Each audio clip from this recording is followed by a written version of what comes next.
So, Andrew, it seems like deja vu, 2023, and we're here again. That's it. At All Energies. Look, obviously the relationship with Greenwood Supply Partner is a wholesale customer relationship. Yeah. And we talked off camera before about a new product that you're focusing on, and it's, take it away. Every year, every panel manufacturer has been going, here's our new panel. It's this much higher in power class, but you know what? It's this much wider and this much taller. But for all argument's sake, all of the specifications have been similar.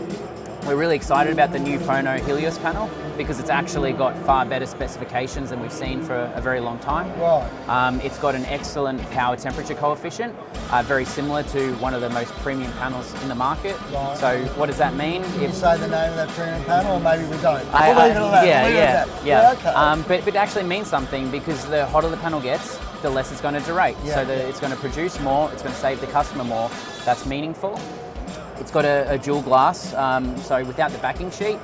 Phono Solar. What's the weight like? Because it's got dual glass. What were we talking about for this particular one? A typical panel is normally around 21.8 kilos, thereabouts 21.6. This sits around the 22 kilo mark. Yeah. It's at 440? 440. We've got a 1.6 mil layer of glass on the front, right. A 1.6 mil layer of glass on the back. Right. So as far as weight goes, an installer's not going to tell the difference between a traditional backsheet module. You're right. It's a minimal weight difference. I suppose you're talking about these double glass. Mm-hmm. We're entering the realm of like really unstable weather conditions, hail events. How are these? Are these a little bit better with the hail than the standard panel? Definitely. Yeah. So we put it through superior hail testing.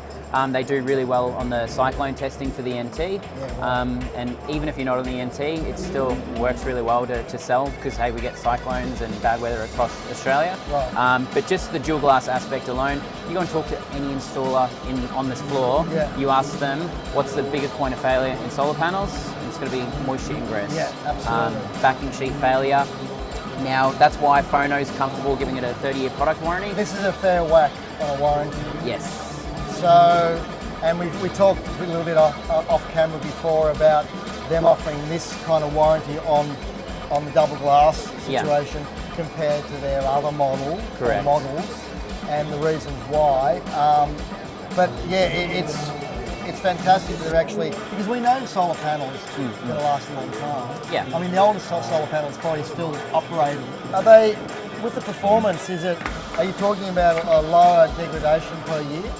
Yes, so both. So HJT technology, heterojunction technology. Can you explain that to the viewers who may not know what that means? So heterojunction technology, you basically have an N-type layer that's sandwiched between two amorphous layers. Now, what's amorphous? Basically thin film technology. Yes. Now, I don't know. The old flexible panels. Yeah. Now thin film was big maybe 10 years ago, and it's still big in certain parts of the world. Yep. Hasn't been big in Australia because of price. We're so price driven, but it's very, very efficient. Now that's why we're seeing such high module efficiencies. And part of that as well is we're actually seeing better degradation. So they're happy to give the 30-year performance warranty because of the HJT technology. Now Phono, I guess they've been around a long time. They have. They've had a presence in Australia for a long time. Their decisions around warranty aren't based on what will get them a quick sale. Yep. It's about what's low risk to them, what's low risk to us, and ultimately the customer. So they're not in it for a quick sale, they're in it for a product that will last. It's a hard one though with panels, isn't it? Because as you and I both know, Andrew, like the installers and the companies that represent the installers, they tend to have loyalty, a lot of loyalty towards inverters. Yeah. Panels, they can switch, they're not as loyal. Definitely. You know, and it's, I've noticed that with ourselves. We'll tend to switch around depending on what's available, all driven by the God Almighty dollar. Yeah. Or the gosh almighty dollar. Yeah. For those out there who may be offended by that comment. So, what are we looking at price? I'm not asking you for wholesale price per watt, but is it comparable with the other offerings out there? All right, so what I'll say, and I'd really like to change the conversation in the market around how we talk about price. So a lot of the time with the customers that we deal with, they will jump up and down, we'll argue over a couple of cents a watt between products. Yes. that's huge in the scheme of, or in their view. But realistically, what I'd like to look at is, okay, let's say you put in a 5 kilowatt inverter, 6.6 kilowatt of solar, compared to maybe a cheaper, more popular volume panel in the market to this. I'd say about a $300 premium over the whole system. So if you move away from cents per watt and you talk about a premium, and you go, okay, well, this is dual glass, the likelihood of you getting called back to site, spending half a day testing each panel to try and figure out which one has suffered from water ingress, the more production you're going to get from it because there's less derating due to the awesome power temperature coefficient, the better degradation, the better warranty. What's $300? It's not much, but I suppose from like Greenwood's perspective, and you know, we're more of a commercial customer. Yeah. There is this price. Everything's driven by the price. But I start to think that the durability of this panel may be perfect for like a PPA agreement, where the maintenance costs and all those costs have to be taken into consideration. Yeah. In addition to other project costs over a fairly long period if you're offering a PPA, and obviously. From a commercial perspective, it is all about internal rate of return, ROI, net present value, and all those other financial metrics. Where, as from our perspective, we're sitting down with the CFO, and they're going, well, we can invest this, and this. Why should we go with solar in the first place, and why should we select this panel as opposed to this panel or this panel? Totally agree. Now, I know because we're involved with similar kind of PPA projects, I guess you'll upload the pan file, they'll calculate their returns, and you will see that better power temperature coefficient means better yield, means more income. And then I guess the longer warranty is also appealing when you're factoring in replacement costs in the project. So even though there is a premium, a slight premium over some of the other products, those aspects alone can help with the return. Absolutely, and this is the thing also, like, it all plays a role. Like, you've got a lot of people going, oh, for instance, I'll give you an example, rail. Yes. The rail is this price compared to this rail. Yeah. But that rail that's cheaper may not necessarily be cheaper overall, because you may have more frequent intervals of where you're fixing them to the roof. That's right. Maybe they're hard to install, maybe the installers hate them. Rail is driven totally by the installers. They hate certain rail and they prefer. So at the end of the day, you know, you're talking about 23, 24 kilos around about this one? Or about 22 kilos. That's fine. So that's a one person lift. Yeah. And this has always been my issue. And that's a good size, that panel. 1722 by 1134. So it's not really. No.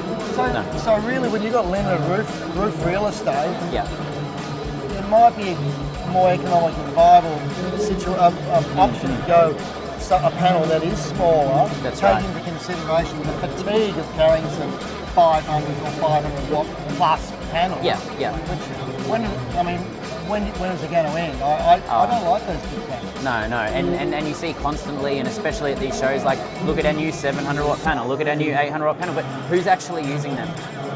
Yeah, you have to get giants to install this thing.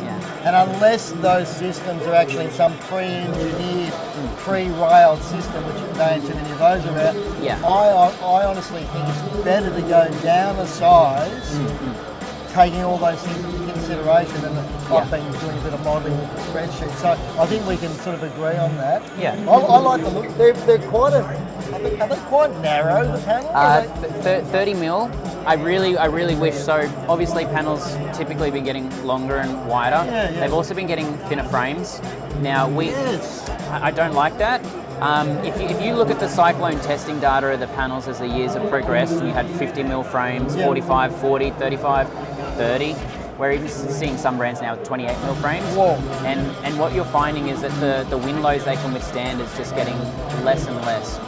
Now, these panels, obviously, they're built for the global market, and the global market is more interested in the front load for snow, not the rear load. For wind, and the global market is heavily interested in price. So let's make the frame smaller. We don't care too much about wind load, but we do in Australia. So I have specifically requested to Phono, don't make the frames any thinner. Like the wind loading is really important. And in this day and age, and I don't know what you've seen, we're seeing a lot of projects where it's not about the technology, it's not about the price. It's it's about what wind load can it withstand. Right. And the product has been selected because there are a few that can withstand some of the pressures that we're seeing, especially where we're based in Queensland. I wanted to ask you this: have you noticed that, or on those really big panels that people push, Yeah. with a two-rail with a rail coming through there, in Yeah. a really flat configuration, sometimes they belly out, Yeah. and they get some pooling of water, and they get Yeah. slightly dirty. Yeah. And I think structurally that's not a good way to go, and it's because they're over 2 metres long, Yeah. and they've been put at 5 degrees. What do you? What's your? Okay, so Yeah. so I actually did a presentation recently on solar panel warranties, and the big thing that my focus on that is I get a lot of phone calls from installers saying, what will this panel manufacturer allow me to do? Will they allow me to install this panel within 50 metres of the water? Can I install it flat? And I normally go back to them and say, look, just because you're allowed to doesn't mean you Not should. best practices, yeah. That's right. If you're installing near coast, go with dual glass, less chance of moisture ingress. If you put a tilt on it, like get that water runoff. You're going to minimise the pooling, the dust, the debris accumulation. So just because you could or you can doesn't mean you should. The reality with Australia, where do we all live? It's all blood. Yeah. It's all coastal. Yeah. So we have this. We're an island. We're an island with an island mentality. Sometimes we got a lot of coastal. Yeah. We are getting more extreme weather events. Everybody can agree on that.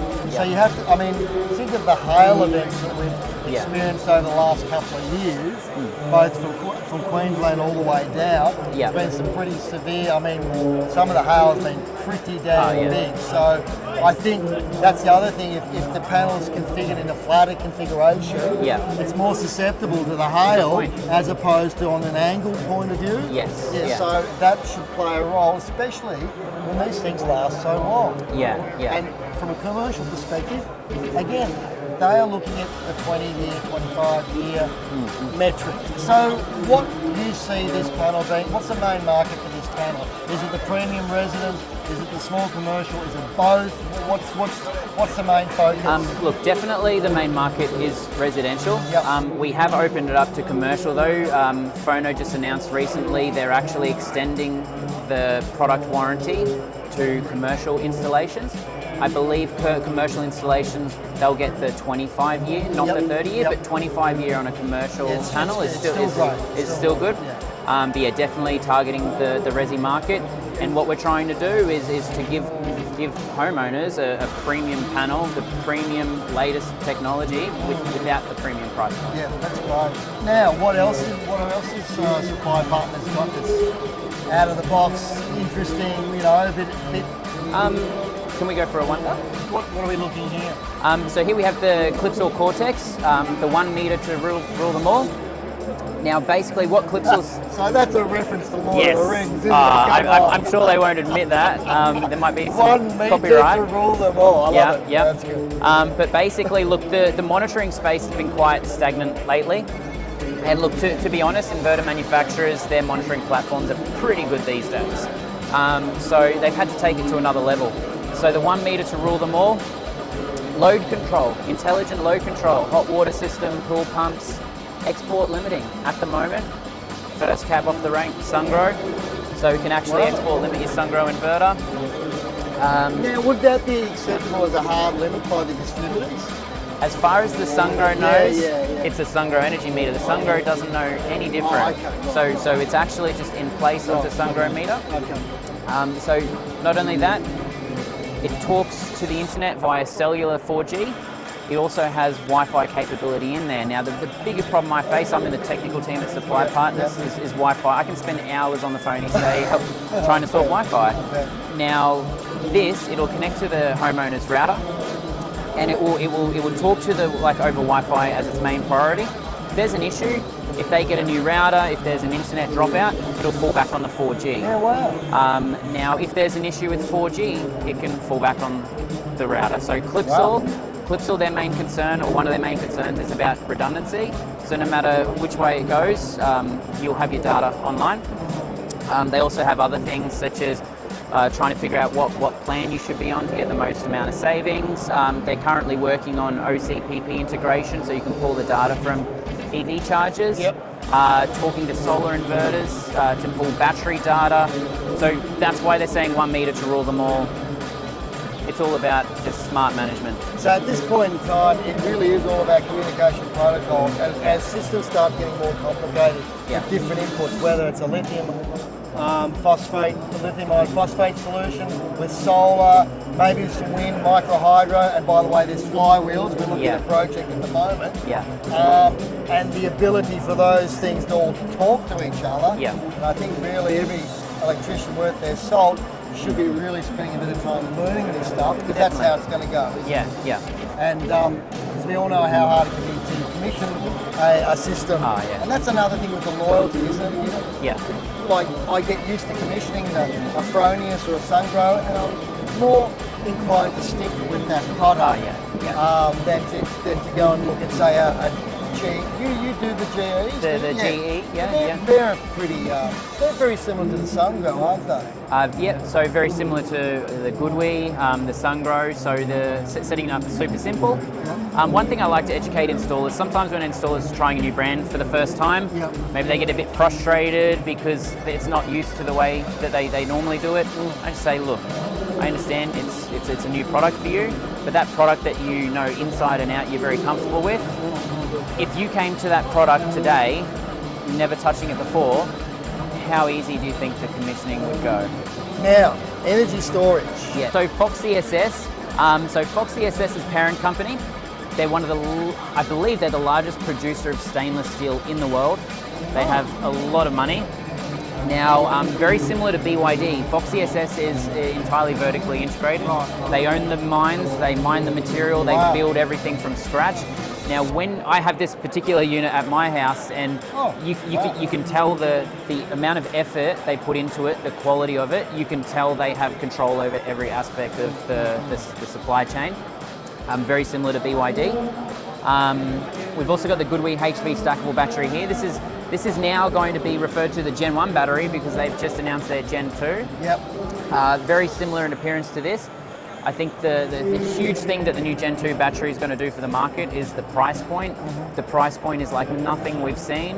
Now, I don't like price point selling, but I have confidence in Goodwee, because Goodwee have been around in the market here locally in Australia. I first sold a Goodwee back in 2013, so it's been 10 years.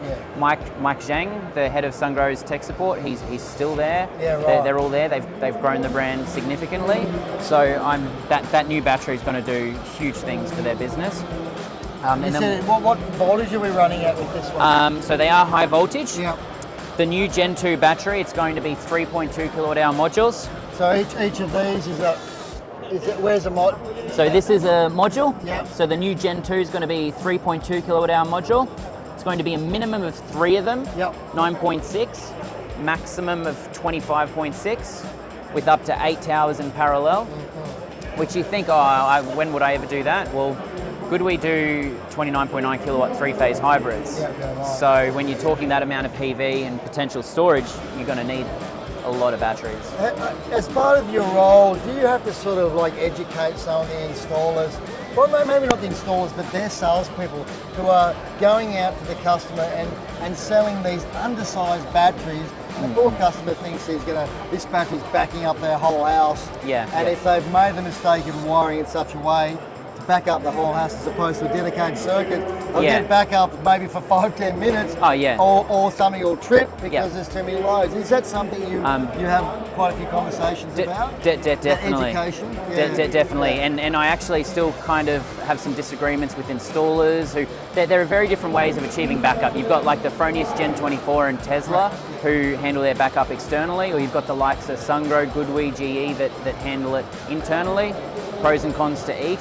There are other considerations as well. And you've got this electronic product Electronic, which is full backup, transformer based. Yeah. You can take those surges. Definitely. Which a lot of people forget about.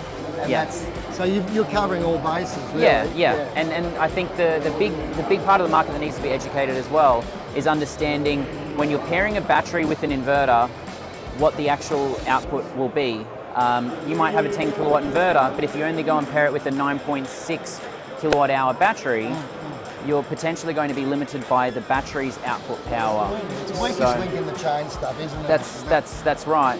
It's been excellent. Thank you. For putting up with us.